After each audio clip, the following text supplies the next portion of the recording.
गौतम बुद्ध एक बार एक गांव में रुके हुए थे। वहां उनके प्रवचन सुनने के लिए बहुत सारे लोग आए हुए थे। बुद्ध ने अपना उपदेश दिया और उपदेश सुनने के बाद धीरे धीरे सभी लोग वहां से जाने लगे, लेकिन एक व्यक्ति वहीं बैठा रहा। बुद्ध ने उसे अपने पास बुलाया। उसका चेहरा देखकर बुद्ध को ये तो समझ में आ गया था कि वह व्यक्ति उदास है। बुद्ध ने उससे पूछा, तुम्हें क्या हुआ है? वह व्यक्ति बोला कि बुद्ध, आपके उपदेश बहुत अच्छे होते हैं, इनसे सभी के मन को शांति मिलती है, लेकिन आज आपके उपदेश सुनने के बाद भी मेरे मन को शांति नहीं मिली। मेरा मन अभी भी विचलित है। गौतम बुद्ध ने उस व्यक्ति से पूछा कि अगर कोई समस्या है तो तुम मुझे बता सकते हो। वह व्यक्ति बोला, हे बुद्ध, मुझे एक गंभीर बीमारी हो गई है और मुझे बताया गया है कि मैं सिर्फ 3 माह तक ही जीवित रहूंगा। मैं ये सोच सोच कर व्याकुल हूँ कि मेरी मृत्यु के बाद मेरे परिवार का क्या होगा, मेरी पत्नी का क्या होगा, मेरे बूढ़े माँ बाप और मेरे बच्चों का क्या होगा। मुझे कुछ भी समझ में नहीं आ रहा कि मैं क्या करूं। बुद्ध बोले, क्या तुम इसी बात से परेशान हो? वह व्यक्ति बोला कि बुद्ध, मुझे मेरे परिवार की चिंता तो है कि मेरे मरने के बाद उनका क्या होगा, परंतु उससे भी ज्यादा मेरा मन इस बात से अशांत हो रहा है कि मैं जल्दी ही मृत्यु को प्राप्त हो जाऊंगा। मुझे मृत्यु का डर जीने नहीं दे रहा। मैं अभी मरना नहीं चाहता। गौतम बुद्ध बोले, मृत्यु कोई भी नहीं चाहता, लेकिन जो इस दुनिया में आया है उसको यहाँ से जाना ही होगा। मृत्यु एक सत्य है, ये सभी को आनी है। तुम्हें ये तो पता है कि तुम कब मरने वाले हो, लेकिन ज्यादातर लोगों को तो इस बात का ज्ञान ही नहीं होता कि उनको भी एक दिन मरना है। तुम सोचते हो कि तुम्हारे पास 3 माह का जीवन बचा है, परंतु क्या तुम्हें यकीन है कि तुम कल सुबह का सूरज भी देख पाओगे? क्या कल तक भी तुम जीवित रह पाओगे?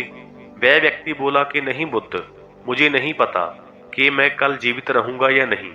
बुद्ध बोले, अगर तुम्हें इस बात का ज्ञान ही नहीं होता कि तुम्हारा जीवन 3 माह का बचा है, तो तुम आज अपना जीवन खुशी से व्यतीत कर रहे होते, जैसे तुम पहले कर रहे थे, और एक दिन ऐसे ही मृत्यु को प्राप्त हो जाते।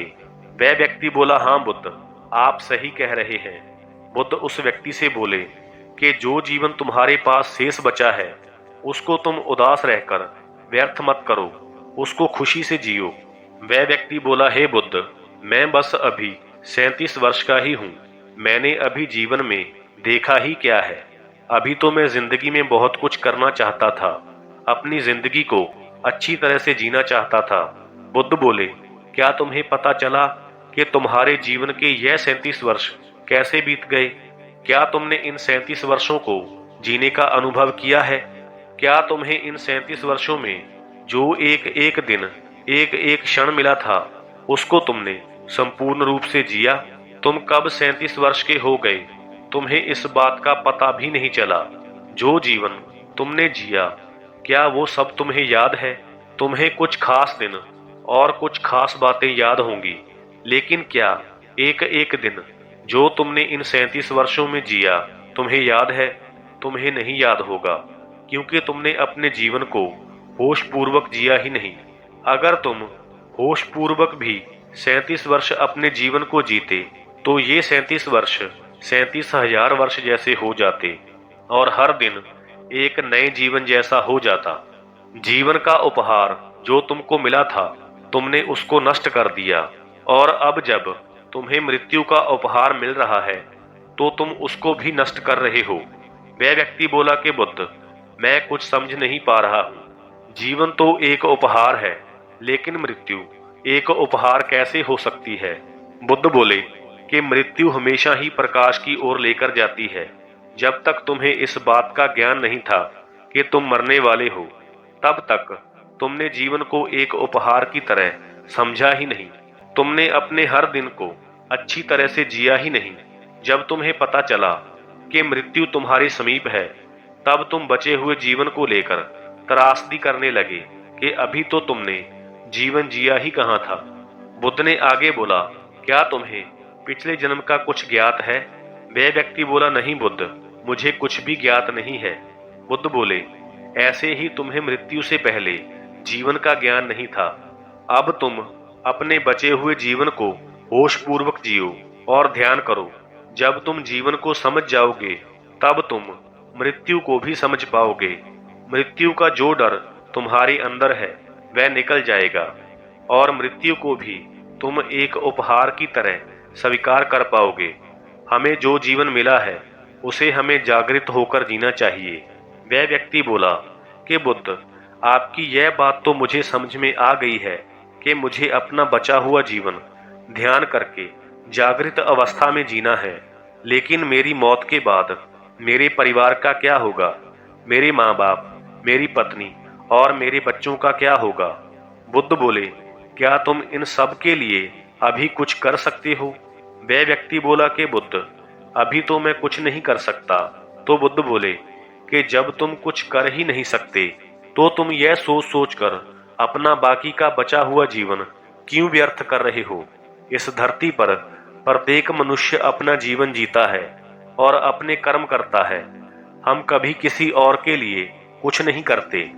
अगर तुम आज अपने परिवार के लिए बहुत धन दौलत, जमीन जायदाद इकट्ठा करते तो तुम्हें लगता कि तुम उनके लिए कुछ कर रहे हो, पर वास्तव में तुम अपना कर्म कर रहे थे और अपने खुद की मानसिक शांति के लिए यह सब कुछ अर्जित कर रहे थे।